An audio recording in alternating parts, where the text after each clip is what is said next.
पुरखौती मुक्तांगन नया रायपुर के सेक्टर 24 में स्थित है। पुरखौती मुक्तांगन अर्थात पुरखों की विरासत का एक मुक्त खुला आंगन। पारंपरिक संग्रहालय से हटकर पुरखौती मुक्तांगन एक आकर्षक कलात्मक गांव है, जिसमें सरगुजा से लेकर बस्तर तक छत्तीसगढ़ राज्य की बेहतरीन वास्तुकला, कला, तकनीक और सबको साथ मिलाकर एक गतिशील जीवंत सांस लेने वाली जगह है, जहां छत्तीसगढ़ के पुरखों की विरासत, आदिवासियों के जीवन से संबंधित प्रदर्शन है, जो कि 60 एकड़ में फैला हुआ है, जिसका उद्घाटन 7 नवंबर 2006 को पूर्व राष्ट्रपति डॉक्टर APJ अब्दुल कलाम जी के द्वारा किया गया था। हेलो नमस्कार दोस्तों, स्वागत है मोर यात्रा की और एक वीडियो में।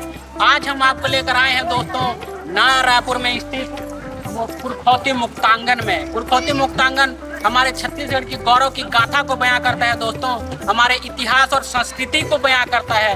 तो चलिए अंदर चलते हैं और हमारे छत्तीसगढ़ की गौरव को आप दर्शन करवाते हैं। और साथ ही आज आपको देखने को मिलेगा ड्रोन शॉट भी, तो ड्रोन शॉट का भी आनंद लीजिए और पूरी तरह से घूमिए पुरखौती मुक्तांगन में। तो चलिए बने रहिए हमारे साथ। जैसे ही पुरखौती मुक्तांगन प्रवेश द्वार से प्रवेश करते हैं तो सामने ही आदिवासी जीवन जीने के लिए पहले शिकार पर निर्भर हुआ करते थे, उसको मूर्तियों के माध्यम से दर्शाया गया है। फिर यहाँ से सीधा जाएंगे तो बैगा चौक आता है, जहाँ पथ पर दोनों तरफ पारंपरिक बाजा बजाते बड़े बड़ी मूर्तियाँ बनाई गई हैं। बैगा पथ पर चलते हुए आप पहुँचते हैं 36 खंबा चौक पर।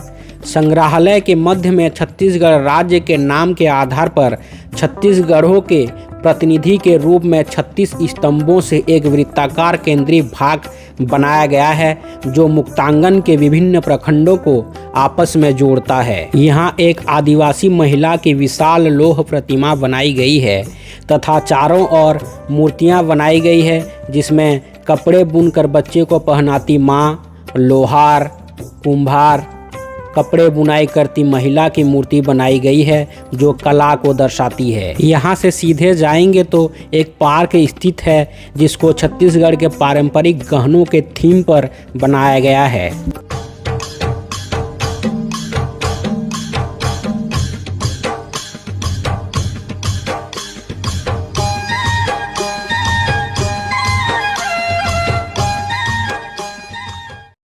छत्तीस खंबा चौक से लेफ्ट की ओर जाएंगे तो आमचो बस्तर अर्थात हमारा बस्तर को बसाया गया है, जहां बस्तर की रहन सहन, कला, संस्कृति का जीवंत अनुभव करने का अवसर प्राप्त होता है। गुंबद चौक से इसकी शुरुआत होती है। जंगली सुअर और छत्तीसगढ़ के राष्ट्रीय पशु वन भैंसा का प्रतिमा यहाँ पर स्थित है। पुष्कल स्मृति स्तंभ। पुष्कल स्मृति स्तंभ बस्तर के मड़िया जनजाति के मृतक संस्कार से संबंधित काष्ठ अथवा प्रस्तर निर्मित स्मृति स्तंभ है। विश्व प्रसिद्ध बस्तर दशहरा, जो कि 75 दिनों तक चलने वाला सबसे लंबा त्यौहार है, का रथ यहाँ पर बनाया गया है। बस्तर दशहरा में माता दंतेश्वरी की पूजा की जाती है, जो कि विश्व प्रसिद्ध त्यौहार है। इस पत्थर से आगे आप जाएंगे तो बस्तर दशहरा का मृदा शिल्प में प्रदर्शन है, जिसमें बस्तर दशहरा उत्सव, बस्तर के राजा और प्रजा के बीच पारस्परिक स्नेह और सहयोग, बस्तर की आराध्य देवी दंतेश्वरी माता, इनसे संबंधित विभिन्न अनुष्ठान को शिल्प पट्टों में कार्यशाला के माध्यम से दर्शाया गया है।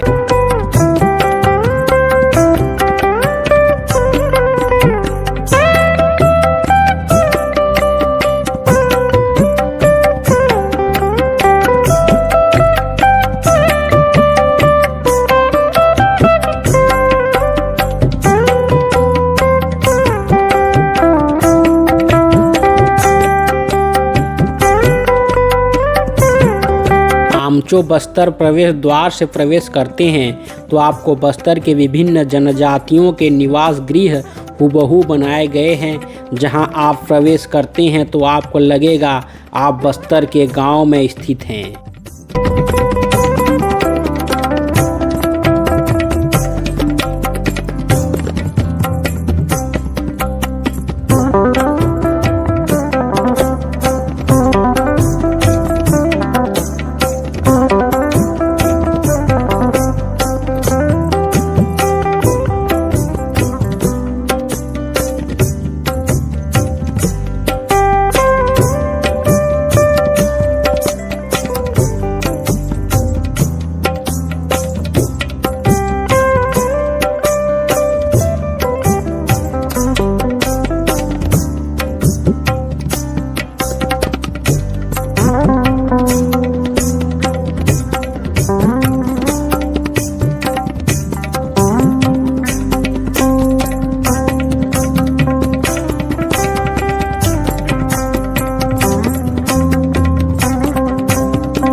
यहाँ बस्तर एवं सरगुजा के आराध्य देवी देवताओं के मंदिर भी बनाए गए हैं।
यहाँ कोरिया पैलेस के प्रतिस्वरूप को भी हूबहू निर्मित किया गया है, जो देखने योग्य है।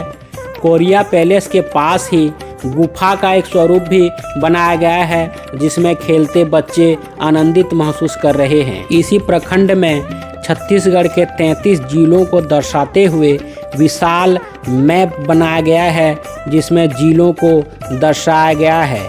अलग अलग जिलों से घूमने आए बच्चे अपने अपने जिलों में बैठ रहे हैं। पास में ही विश्राम के लिए स्थान बनाए गए हैं, जो चौबूतरे आकार में स्थित हैं, जहां छत्तीसगढ़ के दशहरे गेड़ी में चलते पारंपरिक बाजा बजाते आदि चित्रकारी की गई है। अब चलिए चलते हैं 36 स्तंभ चौक से दाहिने प्रखंड की ओर, जहां पर छत्तीसगढ़ के विभिन्न पारंपरिक नृत्यों को दर्शाया गया है।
इस प्रखंड में पारंपरिक नृत्यों के अलावा आपको एक चौकोर पारंपरिक मिट्टी एवं खपरेल से निर्मित घर बनाया हुआ मिलेगा, जिनके चारों तरफ दीवार पर सुंदर मृदा शिल्प बनाई गई हैं तथा एक गाय अपने बच्चे को दूध पिलाती एवं माँ अपने बच्चे को लिए काम से लौटती हुई प्रतिमा भी स्थित है, जो कि बहुत ही सुंदर प्रतीत हो रही है।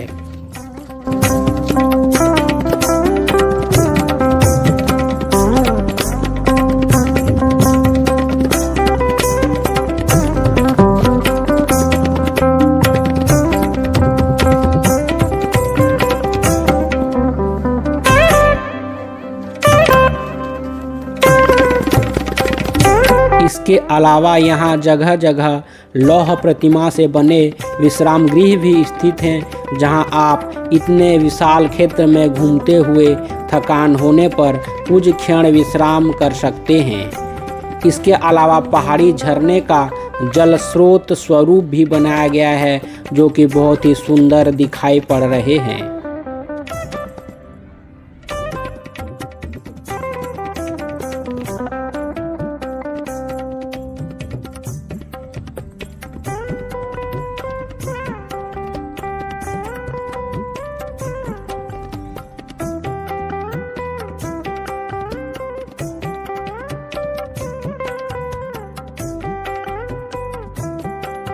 मानाय तला अर्थात जनजातीय मुखौटे आदिवासियों द्वारा विभिन्न पारंपरिक त्योहारों में नृत्य के समय पहने जाने वाले मुखौटे हैं, जिनकी प्रतिमा बनाई गई है।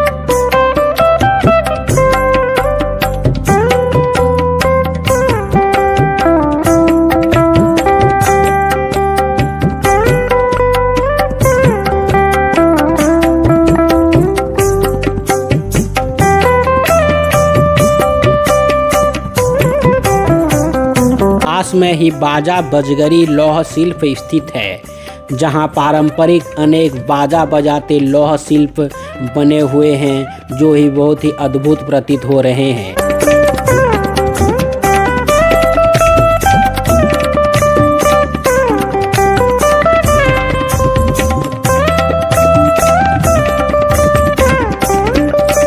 सभी तरफ घूम घूम कर देखने के लिए सुंदर सुंदर पथ बनाए गए हैं। सजावट के लिए प्राकृतिक बांस एवं लौह आहता बनाया गया है, जिसमें चित्रकारी की गई है, जो कि बहुत ही सुंदर दिखलाई पड़ रहे हैं। यहाँ एक कार्यशाला भी बनाया गया है, जहाँ मूर्तियाँ, काष्ठ शिल्प, लौह शिल्प आदि पुरखौती मुक्तांगन में स्थापित करने के लिए बनाए जाते हैं। अभी यहाँ वीर बजरंगबली जी की विशाल गदा एवं श्री राम जी की मूर्ति बनाई गई है, और यह सब एक विशाल पार्क क्षेत्र में है, जो कि 60 एकड़ में फैला हुआ है, जहां आप पैदल घूमकर अथवा इलेक्ट्रिक व्हीकल बुक कर घूम सकते हैं। छत्तीसगढ़ के पुरखों की परंपरा, विरासत एवं छत्तीसगढ़ की आदिवासी कला संस्कृति को जानने के लिए यहाँ एक बार जरूर आइए। पुरखौती मुक्तांगन में आपका स्वागत है। और साथ ही इसी तरह प्राकृतिक, धार्मिक, ऐतिहासिक स्थानों को देखने के लिए हमारे चैनल मोर यात्रा को जरूर सब्सक्राइब कीजिए, और वीडियो अच्छा लगे तो अपने दोस्तों मित्रों के साथ शेयर कीजिए और लाइक करना न भूलिए। बहुत बहुत धन्यवाद।